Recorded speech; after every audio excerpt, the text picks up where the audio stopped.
Hello student, class twelfth. आज मैं आपके लिए कुलाम्स लॉ, जो आपकी फिजिक्स का चैप्टर फर्स्ट है, वो लेके आ रखा हूँ। ठीक है, तो हम ये यहाँ पर कुछ पॉइंट लिखे हैं मैंने। ये 6 पॉइंट्स हैं और हम इन 6 पॉइंट के बेस पे कुलाम्स लॉ को समझेंगे। ओके, आप फोकस करिए कि इन 6 पॉइंट को ढंग से आप समझ लीजिए, जो चैप्टर में आएंगे और न्यूमेरिकल्स में जो आपकी हेल्प करेंगे। ओके, तो सबसे पहले शुरू करते हैं। अब देखो, कुलाम्स लॉ जो है ना, पहले मैं जरा आपको बता दूं फिजिक्स में क्या है आपके साथ। फिजिक्स में जो आपकी बुक है, जो बुक फर्स्ट है, उसके 2 पार्ट कर रखे हैं। मतलब है तो एक ही बुक में, लेकिन एक पार्ट को तो उन्होंने डिवाइड कर दिया चार्ज, और दूसरा पार्ट डिवाइड कर दिया उन्होंने मैग्नेट। ओके, तो बुक को जो है 2 पार्ट में डिवाइड कर दिया, एक चार्ज और दूसरा मैग्नेट। ओके, और जो आपकी बुक 2 है, सेकेंड बुक है आपकी, वो है आपकी ऑप्टिक्स। आपकी ऑप्टिक्स ऑप्टिक्स में इसमें बहुत से टॉपिक्स वही है जो आपने क्लास 10th में पढ़े थे, है ना। कुछ अलग भी आएंगे इसमें आपके पास, लेकिन फिलहाल बुक हम फर्स्ट की बात करते हैं। बुक फर्स्ट में आपका जो फर्स्ट पार्ट है उसमें वो है चार्ज के ऊपर। ओके, और चार्ज की प्रॉपर्टी, चार्ज के ऊपर जो जो टॉपिक्स बन सकते हैं, सब इसमें आएगा।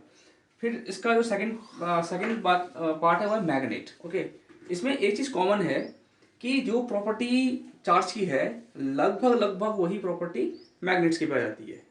ओके, अगर आपने चार्ज की प्रॉपर्टी को समझ लिया तो आप जो है मैग्नेट्स की प्रॉपर्टी को आराम से समझ सकते हो। तो यहाँ फोकस करिए, हम पढ़ते हैं आज कुलाम्स लॉ। ओके, ये टॉपिक चार्ज के अंडर में आएगा, कुलाम्स लॉ। चलिए, सबसे पहले ये 6 पॉइंट क्लियर करने हैं। सबसे पहले हमारे पास है चार्ज। ओके, हम पहले चार्ज समझते हैं कि चार्ज क्या है। तो चार्ज क्या है, बहुत से बच्चे बोलते हैं चार्ज प्लस माइनस। आप उसके टाइप बता रहे हो, मैं टाइप नहीं पूछ रहा हूं, मैं पूछ रहा हूं चार्ज क्या है। देखिए, चार्ज इज अ सब atomic particle. Okay, charge is a सब एटॉमिक पार्टिकल। चार्ज एक सब एटॉमिक पार्टिकल है। अब सब एटॉमिक पार्टिकल मीन्स, मैंने एटॉमिक बोला है, एटम से मतलब है इसका।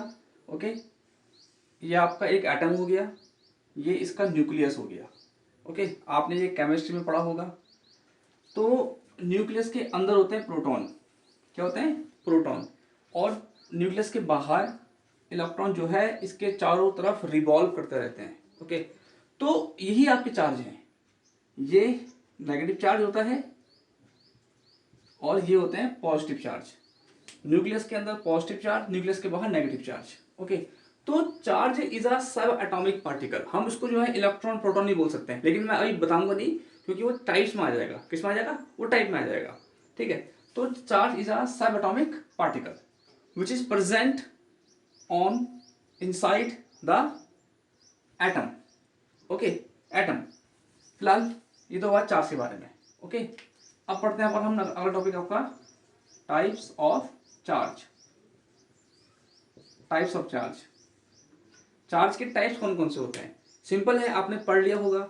चार्ज के टाइप्स 2 होते हैं, एक होता है पॉजिटिव, एक होता है negative. Okay, charges are 2 type, positive and negative. Okay, तो फर्स्ट हो गया इसमें आपका पॉजिटिव चार्ज, और दूसरा इसमें आपका हो गया negative charge. Okay, positive charge means proton, negative charge means electron. Okay, positive charge means proton, negative charge means electron. तो पॉजिटिव चार्ज जो है आपका, इसको हम ऐसे भी दिखा सकते हैं, या दिखाते हैं, और इसको दिखाते हैं ऐसे, नेगेटिव। ओके, यहाँ पर एक चीज ध्यान देने वाली बात ये है कि चाहे प्रोटॉन हो और चाहे इलेक्ट्रॉन हो, दोनों में पावर सेम होती है। मतलब दोनों में चार्ज कितना होता है? देखिए, अगर मैं बात करूंगा एक प्लस की, पॉजिटिव की, तो ये होता है आपका 1.6 इंटू 10⁻⁻19 कूलम। ओके, और अगर मैं बात करूंगा माइनस की, तो ये भी कितना होता है? 1.6 10⁻⁻19 कूलम। ओके, तो यहाँ पर जो पॉजिटिव है इसकी पावर इतनी और उतनी ही पावर इसकी भी है। इसका मतलब ये हुआ जब पॉजिटिव और नेगेटिव, मतलब एक पॉजिटिव और एक नेगेटिव आमने सामने होंगे या फ्यूज होंगे, मिलेंगे, तब दोनों एक दूसरे के इफेक्ट को खत्म कर देंगे। इसे बोलते हैं न्यूट्रल। ठीक है, क्योंकि इनमें पावर सेम है। अब आप ये बोल रहे होंगे कि ये भी प्लस में, ये भी प्लस में, हम ये इसके आगे नेगेटिव लगा लो, नेगेटिव लगा लीजिए। नेगेटिव साइन ये दिखा रहा है इसका नेचर क्या है। ओके, नेगेटिव साइन क्या दिखा रहा है, इसका नेचर क्या है। बट जब न्यूमेरिकल सॉल्व करेंगे तो नेगेटिव अगर इलेक्ट्रॉन बोलेगा तो इलेक्ट्रॉन की जगह माइनस नहीं लगाएंगे। ओके, नेगेटिव साइन का मतलब यहां पर ये है कि इसका नेचर नेगेटिव है, इसके अगेंस्ट, इसके अपोजिट है। ओके, इसके अपोजिट है। तो ये पढ़ा हमने टाइप्स ऑफ चार्जेस, दो होते हैं, पॉजिटिव नेगेटिव, प्रोटॉन्स इलेक्ट्रॉन बोलते हैं नेगेटिव को। ओके, और एक पॉजिटिव में चार्ज इतना होता है और एक नेगेटिव में चार्ज इतना होता है। ओके, मैं फिर से बताऊंगा, न्यूमेरिकल करते टाइम नेगेटिव साइन हम यूज नहीं करेंगे इलेक्ट्रॉन के लिए। वो इसलिए नहीं करेंगे क्योंकि नेगेटिव साइन सिर्फ चार्ज का नेचर बता रहा है, चार्ज का नेचर। जैसे अगर जैसे हमको कहा गया कि -2 कूलम, -2 कूलम, तो इसको यूज करते समय ना हम माइनस न्यूमेरिकल में यूज करते समय हम माइनस साइन यूज नहीं करेंगे। क्यों नहीं करेंगे? क्योंकि -2 ये बता रहा है कि ये नेगेटिव चार्ज है। क्या है? Negative charge. ओके, इसलिए। और इनमें जो इसकी स्ट्रेंथ है, एक पॉजिटिव चार्ज की स्ट्रेंथ और एक नेगेटिव चार्ज की स्ट्रेंथ सेम होती है, 1.6 into 10 to the power -19 coulomb, and same for the negative charge. Okay, negative charge resemble here the nature of the charge. Okay, तो ये टॉपिक क्लियर हुआ, हमने ये पढ़ लिया और ये पढ़ लिया। ओके, अब हमारे पास थर्ड टॉपिक है properties of charges. Properties of charges.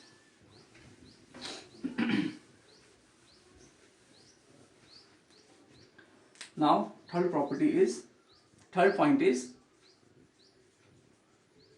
properties of charges.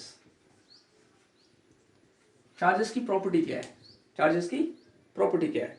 Okay, तो इसकी भी बहुत सिंपल सिंपल प्रॉपर्टीज हैं, हम देखते हैं। इसकी पहली प्रॉपर्टी क्या है? ओके, सपोज ये पॉजिटिव चार्ज है, ये नेगेटिव चार्ज है। ओके, तो पॉजिटिव चार्ज ये अपने चारों तरफ एक प्रकार का इलेक्ट्रिक फील्ड क्रिएट करेगा, ये अपना इलेक्ट्रिक फील्ड क्रिएट करेगा। ओके, और नेगेटिव चार्ज भी अपने चारों तरफ एक इलेक्ट्रिक फील्ड क्रिएट करेगा। ठीक है, अब ध्यान रहे, क्योंकि मैंने सिर्फ लिखा है एक प्लस, यहाँ लिखा है मैंने एक माइनस, मतलब पॉजिटिव चार्ज और ये नेगेटिव चार्ज। ठीक है, तो दोनों की स्ट्रेंथ सेम होगी, इसलिए दोनों के इलेक्ट्रिक फील्ड का एरिया भी सेम होगा। ध्यान रहे, इसकी स्ट्रेंथ होती है, ओके, और इसकी भी होती है स्ट्रेंथ इतनी। तो जब दोनों की स्ट्रेंथ सेम है, जब दोनों की स्ट्रेंथ सेम है, तब दोनों के इलेक्ट्रिक फील्ड का एरिया भी सेम होगा। ओके, अगर यहां पर बात होगी +2 कूलम की, यहां पर बात होगी -1 कूलम की नेगेटिव में, तो इसका एरिया थोड़ा बड़ा हो जाएगा इसके एरिया से, क्योंकि इसमें स्ट्रेंथ ज्यादा है और इसमें स्ट्रेंथ कम है। इसका मतलब ये हुआ 2 इंटू इतना, और इसका मतलब क्या हुआ? आपको अंतर दिखाई दे रहा है। जब तक दोनों चार्ज सेम रहेंगे, नेगेटिव हो चाहे पॉजिटिव हो चाहे नेगेटिव हो, अगर चार्ज सेम है तो उनमें स्ट्रेंथ सेम रहेगी। अगर इसको भी 2 कर दिया जाए तब इसका इलेक्ट्रिक फील्ड इसके बराबर हो जाएगा। इसको भी 2 कर देंगे तो इसका इलेक्ट्रिक फील्ड इसके बराबर हो जाएगा, क्योंकि पावर सेम हो जाएगी। ओके, तो उसकी पहली प्रॉपर्टी तो ये हो गई। ओके, मैं इसको यहां लिख देता हूं, इसकी फर्स्ट प्रॉपर्टी।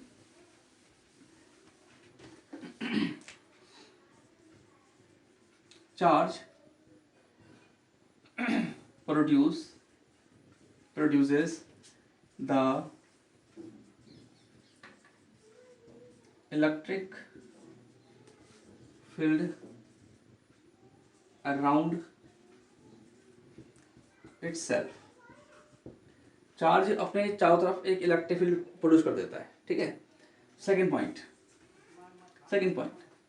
अगर ये पॉजिटिव चार्ज है और ये नेगेटिव चार्ज है, ओके, तो पॉजिटिव चार्ज हो चाहे नेगेटिव चार्ज हो, पॉजिटिव चार्ज भी निकालता है, प्रोड्यूस करता है electric field lines, electric field lines. Okay, positive charge produce करता है electric field lines. Electric field lines को बोलते हैं लाइंस ऑफ फोर्स, इसके लिए बोलते हैं electric lines of force. Okay, और ये जो इलेक्ट्रिक फील्ड है, कुछ ही बोल लो, दोनों सेम है ना। इलेक्ट्रिक फील्ड लाइन जो है ये जो है पॉजिटिव चार्ज से निकलती है और एंड होती है नेगेटिव चार्ज पे, एंड होती है नेगेटिव चार्ज पे। ओके, इलेक्ट्रिक फील्ड लाइंस होती है जनरेट पॉजिटिव चार्ज से और एंड होती है नेगेटिव चार्ज पे। ओके, ये हो गया इसके बारे में। इसका फिर से बताऊंगा आपको मैं।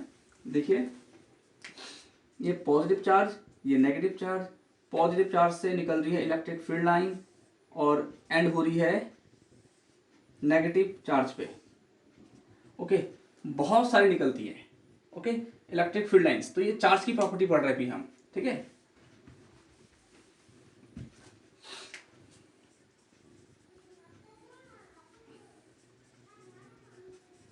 Charges produces the electric field lines. Charges produce the electric field lines, okay, which originate from positive to which originate from positive charge to the negative charge. Okay, charge जो है इलेक्ट्रिक फील्ड लाइंस पैदा करते हैं जो positive charge से शुरू होती है, कहाँ खत्म होती है, नेगेटिव चार्ज पे खत्म होती है। ओके, तो इसकी सेकंड प्रॉपर्टी हो गई। ओके, इसकी थर्ड प्रॉपर्टी तो यही है इसकी। Okay, additive in nature. Okay, charge की थर्ड प्रॉपर्टी आएगी additive in nature. Third property का मतलब क्या है? एडिटिव इन नेचर का मतलब ये है चाहे चार्ज कुछ भी हो, हमेशा चार्ज एड ही होगा। एग्जांपल देखो, सपोज ये एक सीट है, ये एक सीट है और इसमें मैंने चार्ज रखे हैं पॉजिटिव चार्ज। क्या रखे हैं? Positive charge.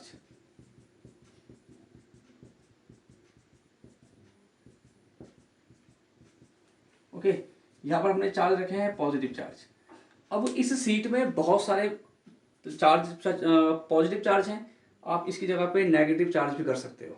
क्लियर? इस सीट पे बहुत सारे पॉजिटिव चार्ज हैं, तो इसका नेचर कैसा होगा? टोटल चार्ज क्या होगा?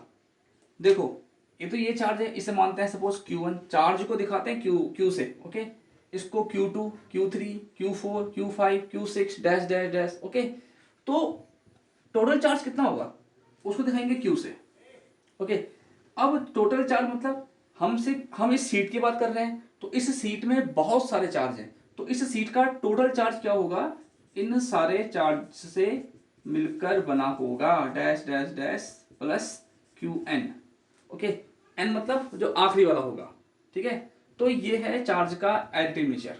Additive nature. ओके, यहां पर तो हमने चार्ज पॉजिटिव लिए, अगर चार्ज क्या आएगा, अगर चार्ज नेगेटिव आएगा तब क्या होगा? ये सब नेगेटिव चार्ज है, सपोज ये सब नेगेटिव चार्ज है, तब भी टोटल चार्ज कितना होगा? -Q1 -Q2 -Q3 minus dash dash dash minus Qn।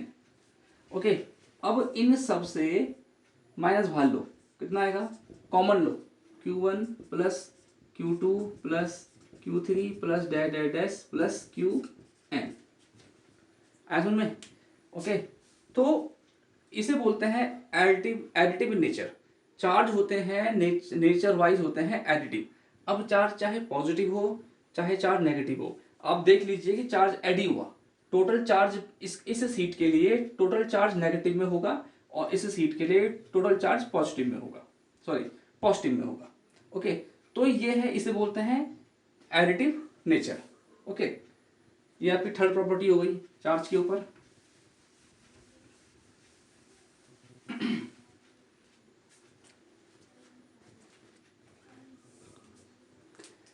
आपकी 4 प्रॉपर्टीज में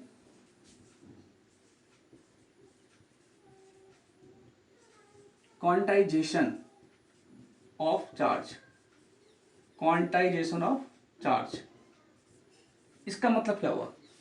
इसका मतलब, इसको मैं आपको बहुत सिंपल तरीके से बताऊंगा, बुक की लैंग्वेज आप पढ़ सकते हो, यहाँ पर थोड़ा सा समझ लेते हैं इसको हम। इसका मतलब मैं आपको बताऊंगा, क्वांटाइजेशन ऑफ चार्ज का मतलब होता है कि चार्ज जो होगा वो कभी भी पॉइंट में नहीं होगा। मतलब हम ये नहीं बोल सकते कि Q इक्वल टू 0 पॉइंट इतना कूलाम, नहीं, या Q इक्वल टू 1.2 कूलाम, इसके आसपास हो सकता है। ओके, मतलब क्वांटाइजेशन बोलता है कि चार्ज तो प्रॉपर होगा, चार्ज जो है कंप्लीट एक डिजिट होगा या नंबर होगा, जैसे 1 कूलाम, जैसे 2 कूलाम, 3 कूलाम, 4 कूलाम, 100 कूलाम, तो चार्ज ऐसे में होगा। ठीक है, ना तो ये रेशनल नंबर में होगा, ये भी नहीं होगा, ना ये आपका ये पॉइंट में होगा। ओके, चार्ज ऐसे में होगा। ओके, तो इसे बोलते हैं क्वांटाइजेशन ऑफ चार्ज। ओके, तो हम इसको एक एग्जांपल से समझते हैं। ओके, सपोज करो सोडियम, सोडियम Na, इसका एटॉमिक नंबर होता है 11। ओके, और एटॉमिक नंबर हमको बताता है, एटॉमिक नंबर से हमें पता चलता है उसमें कितने प्रोटॉन्स हैं या कितने इलेक्ट्रॉन्स हैं। मास नंबर अलग होता है, मास नंबर में सम ऑफ प्रोटॉन और सम ऑफ न्यूट्रॉन होता है। ठीक है, बट ये बताता है number of electron, number of proton, मतलब नंबर कितने नेगेटिव है और कितने पॉजिटिव है। ठीक है, तो इसका एटॉमिक नंबर 11 है, तो इसमें नेगेटिव कितने होंगे? 11 होंगे, और कितने पॉजिटिव होंगे? इसमें 11 होंगे। अगर मैं अब सोडियम को, क्वांटाइजेशन से दिखाऊंगा, कैसे दिखाऊंगा? देखिए, क्वांटाइजेशन ऑफ चार्ज से कैसे शो करेंगे सोडियम को, इसका तरीका ये रहा। चार्ज को शो करेंगे हम क्वांटाइजेशन से, तो इसका होगा Q equal to n e, Q equal to n e plus minus. Okay, ये प्लस माइनस क्यों आया? अगर प्रोटॉन हुआ तब प्लस आएगा, और अगर हुआ इलेक्ट्रॉन तब नेगेटिव आएगा। फॉर्मूला सेम चलेगा, ये फॉर्मूला है क्वांटाइजेशन का। ओके, क्यों दिखा रहा है? टोटल चार्ज, क्यों दिखा रहा है? Total charge. तो हमको सोडियम में निकालना है टोटल चार्ज। ओके, तो देखते हैं, Q equal to plus minus n कितना है? 11, एन कितना है? 11, नंबर ऑफ इलेक्ट्रॉन और नंबर ऑफ प्रोटॉन, ओके, 11, और E कितना होता है? 1.6 10 to the power minus 19। E के लिए बोलते हैं एलिमेंट्री चार्ज, E के लिए बोलते हैं एलिमेंट्री चार्ज। ओके, तो ये E दोनों के लिए आ रखा है। यहाँ पर E का मतलब सिर्फ इलेक्ट्रॉन से नहीं है, E का मतलब इलेक्ट्रॉन से भी है और प्रोटॉन से भी है, तभी तो यहाँ पर प्लस माइनस आ रखा है। ओके, E का मतलब इलेक्ट्रॉन से भी है और प्रोटॉन से भी है, और इसीलिए यहाँ पर जो है प्लस माइनस आ रखा है। तो इसे बोलते हैं क्वांटाइजेशन ऑफ चार्ज। आप इसी फॉर्मूले के यूज करके अलग अलग एटम्स का एटॉमिक नंबर की हेल्प से आप उसमें कितने चार्ज होगा वो निकाल सकते हो। अब मैं अगर 11 को इससे मल्टीप्लाई करूंगा, ओके, तो मुझे पूरा, तब मुझे जो है टोटल चार्ज मिल जाएगा कि हाँ, सोडियम में टोटल चार्ज इतना होता है, जो निकला आपका क्वांटाइजेशन की हेल्प से। क्लियर? ये हुआ आपके जिसके बारे में। Okay,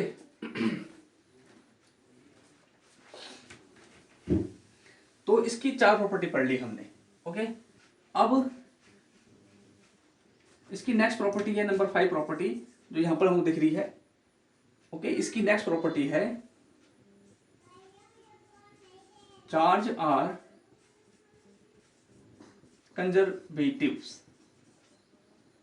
charge are conservatives means, आपने वो सुना होगा conservation of energy.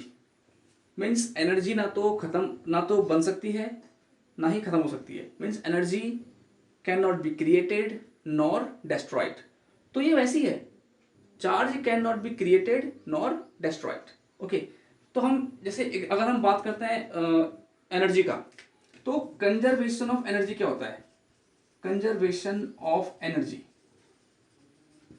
Okay, conservation of energy conservation of charge भी हो सकता है। तो इसको लिखा मैंने चार्ज आर कंजर्वेटिव। तो यही टॉपिक है तुम्हारा, यही टॉपिक है। ठीक है, हम यही पढ़ चुके। Okay, additive nature and conservation of charge. Okay, हम अब पढ़ रहे हैं इसको।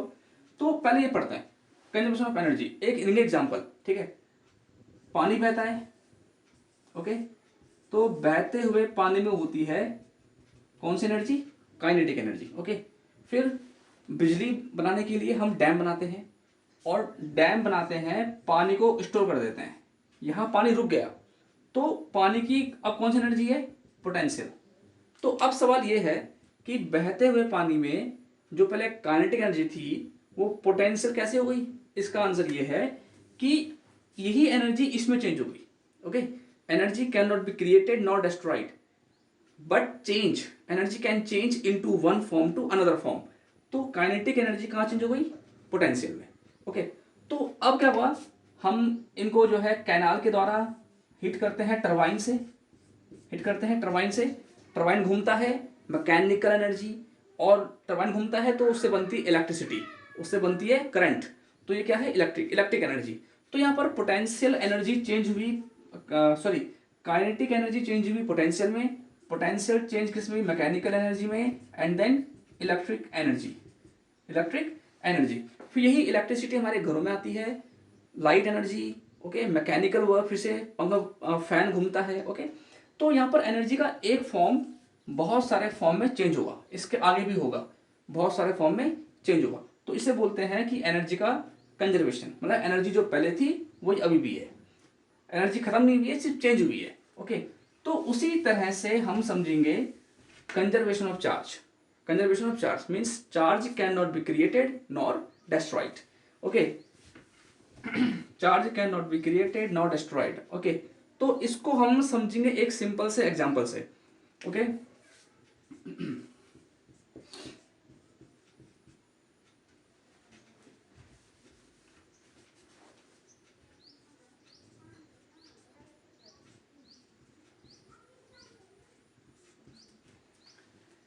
ये आपकी वही रिएक्शन है जब 1945 में अमेरिका ने, यूएस ने जापान पे एटम बम ड्रॉप किया था ना। तो एटम बम फटने के बाद जो रिएक्शन हुई थी वो इस प्रकार से हुई थी, ठीक है। हुआ क्या था, ये आपका यूरेनियम, आपने ये क्लास 10th में पढ़ा होगा, ये आपका यूरेनियम 235, इसका एटॉमिक नंबर 92। इस एग्जाम्पल में हमको सिर्फ एटॉमिक नंबर से मतलब है, क्लियर हुआ? इससे 92 है, मतलब इसमें 92 माइनस है और 92 plus, 92 electron 92 proton, okay.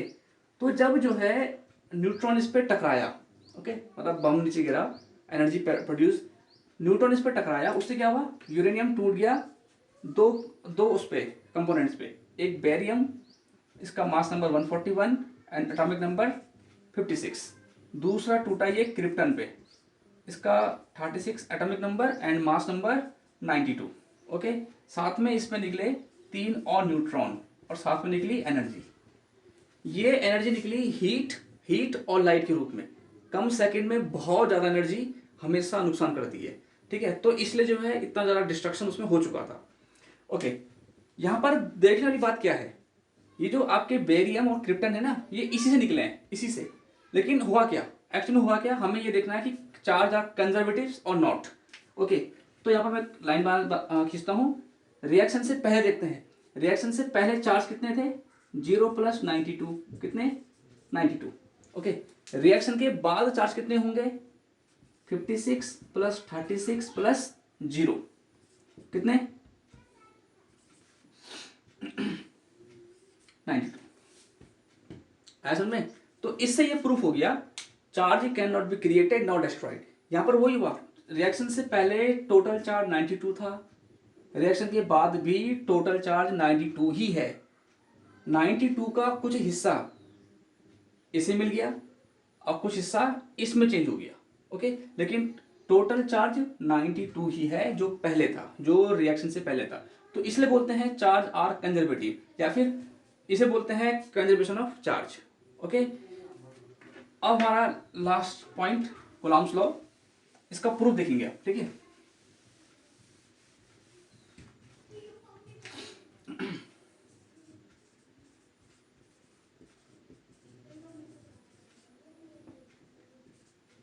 Coulomb's law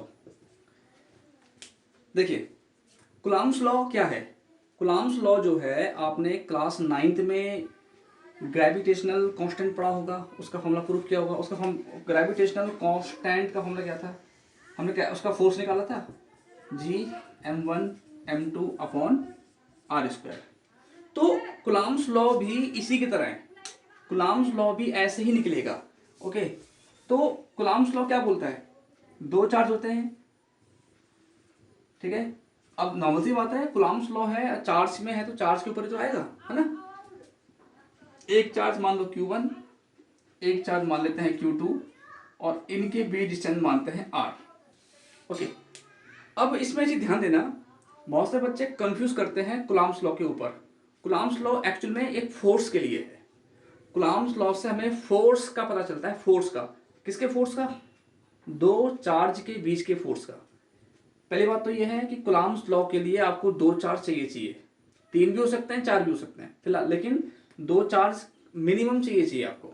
okay, तो इसका जो होगा वो हम इसको प्रूफ करेंगे। कैसे प्रूफ करेंगे, सिंपल, क्लास 9th में जो आपने ग्रेविटेशनल फोर्स प्रूफ किया था, सेम वैसी मैं यहाँ पर ऐसे लिख देता हूँ कि देखो कुलाम्स लॉ हमें फोर्स देता है, तो force directly proportional Q1 to Q2 and force is inversely proportional to distance between the square of distance between the both charges। Okay, अब मैं इसको पहले समझेंगे और इसको देखकर हम यहाँ पर इसको डेफिनेशन और स्टेटमेंट या पूरा इसको ड्राइव करेंगे। ओके, तो देखिए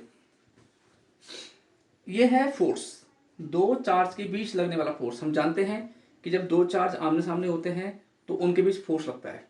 अगर दोनों चार्ज पॉजिटिव हुए तब रैपल करेंगे, दोनों चार्ज नेगेटिव हुए तब भी रैपल करेंगे, और अगर दोनों चार्ज, एक चार्ज पॉजिटिव हुआ एक चार्ज नेगेटिव हुआ तब करेंगे ये अट्रैक्ट।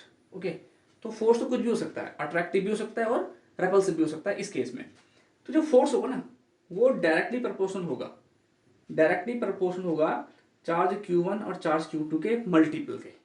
ओके, और फोर्स जो होगा वो इनवर्सली प्रोपोर्शनल होगा, अपॉन में आ गया ना इनवर्सली, वो इनवर्सली प्रोपोर्शनल होगा दोनों की बीच के डिस्टेंस के स्क्वायर के। अब सुनो, डायरेक्टली प्रोपोर्शनल का मतलब क्या होता है, इसका मतलब होता है, देखो ये ऐसा बता रहा है ना आपको, जो फोर्स है, force is directly proportional to the product of both charges. मतलब दोनों चार्ज घटेंगे तो ये भी घटेगा, दोनों चार्ज बढ़ेंगे तो ये बढ़ेगा। एग्जांपल देखते हैं, ये है सपोज 2 कूलाम, ये है आपका 4 कूलाम, तो कितना होगा, फोर्स भी इसके अकॉर्डिंग होगा। अगर हमने इसे कर दिया 100 कूलाम, इसे कर दिया हमने 200 कूलाम, तो नॉर्मल सा फोर्स बढ़ जाएगा।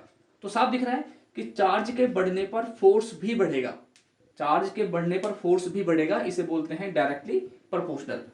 और इसको उल्टा कर दो, इनवर्सली प्रोपोर्शनल किसे बोलते हैं, ये अपॉन में है, डिस्टेंस है ये, डिस्टेंस, डिस्टेंस बढ़ने पर फोर्स घटेगा। ओके, अब इसे हम प्रूफ करते हैं। यहाँ पर देखिए, इसको समझना है और इसको समझ के लिखना है। ओके, देखिए, according to Coulomb's law, okay, the force bracket में एफ कर देना, okay, is directly proportional,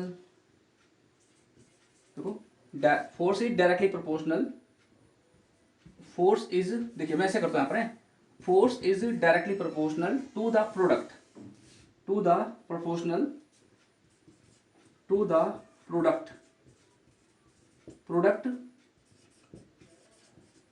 of both charges, of both charges हुआ, means F proportional Q1 into Q2। okay, equation first and